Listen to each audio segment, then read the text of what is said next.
DM कार्यालय रोशनाबाद हरिद्वार में पहुंचने का काम करेंगे और इस आंदोलन को सफल बनाने का काम करेंगे। लेकिन इतना कहना चाहते हैं साथियों कि जब तक परिवारों को न्याय नहीं मिलेगा, जब तक परिवारों को न्याय नहीं मिलेगा, हम चैन से बैठने वाले लोग नहीं है। हमने 5 तारीख में रुड़की जाम करके दिखाया, हमने 13 तारीख में बड़ी ताकत के साथ में भाई एडवोकेट चंद्रशेखर आजाद के साथ में परिवार से मिले और उसके बाद 5 तारीख के आंदोलन की घोषणा की। और अगर 5 तारीख से पहले हमारी बात को नहीं माना जाता है तो 5 तारीख को तो आंदोलन होगा ही।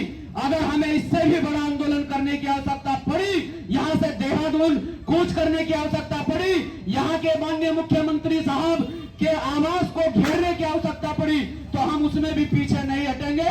लेकिन परिवार को किसी भी प्रकार से कमजोर नहीं पड़ने देंगे, चाहे वो सांसद शाह का परिवार हो और चाहे वो सोहलपुर का परिवार हो। दोनों हमारे परिवार का हिस्सा है। एक हमारी बहन है तो दूसरा हमारा भाई है। अब बहन और भाई के मान सम्मान की इस लड़ाई को, उन दोनों को न्याय दिलाने की इस लड़ाई में कितने लोग हमारे साथ हैं, एक बार हाथ खड़ा करके मुझे बताएं। आपको सभी साथियों को बड़े ही शांतिपूर्ण तरीके से, अगर कोई अपनी मोटरसाइकिल से आता है, कोई अपनी गाड़ी से आता है, तो भाई मैं आपसे रिक्वेस्ट करता हूं, हमने 5 तारीख में एक सफल आंदोलन रुड़की के अंदर किया। आपने मेरे इंस्टाग्राम अकाउंट पर उसकी वीडियो भी देखी होगी, कितनी भारी संख्या में हम लोग इकट्ठे हुए और कितना अच्छा मैसेज गया। तो आप लोगों को यही कहना चाहता हूं कि बड़े शांतिपूर्ण तरीके से, बड़े अनुशासन में, अगर आप लोग मोटरसाइकिलों से आते हैं तो कोई दूसरा व्यक्ति आपको ये ना कहे कि ये लोग अनुशासन में रहने वाले लोग नहीं है। ये हमें झूठा टारगेट करते हैं, हमारे ऊपर झूठे इल्जाम लगाते हैं। जिस तरह से वो मस्जिद वाला मामला है कि ये लोग यहाँ पर आते हैं, ये लोग यहाँ गुजरते हैं, यहाँ दंगा हो जाएगा, यहाँ दंगा भड़क जाएगा, इस तरह से वो आपके बारे में गलत गलत बोलकर लोगों की नजरों में आपकी छवि को धूमिल करना चाहते हैं।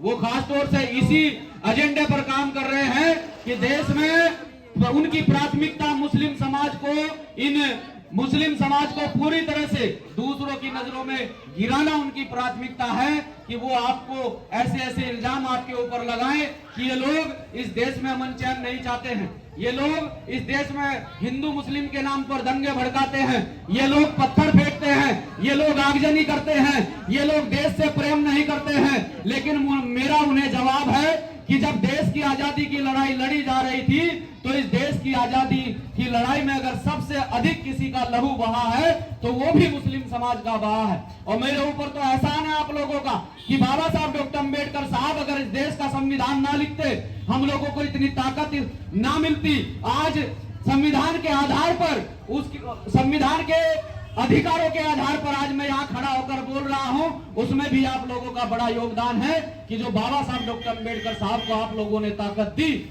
मैं उसका एहसानमंद हूँ। बस आप तमाम साथियों से यही कहना चाहता हूँ कि एक बार भीमानी आजाद समाज पार्टी के साथियों को मौका देकर देखिए, एक बार इन्हें आजमा कर देखिए। आपने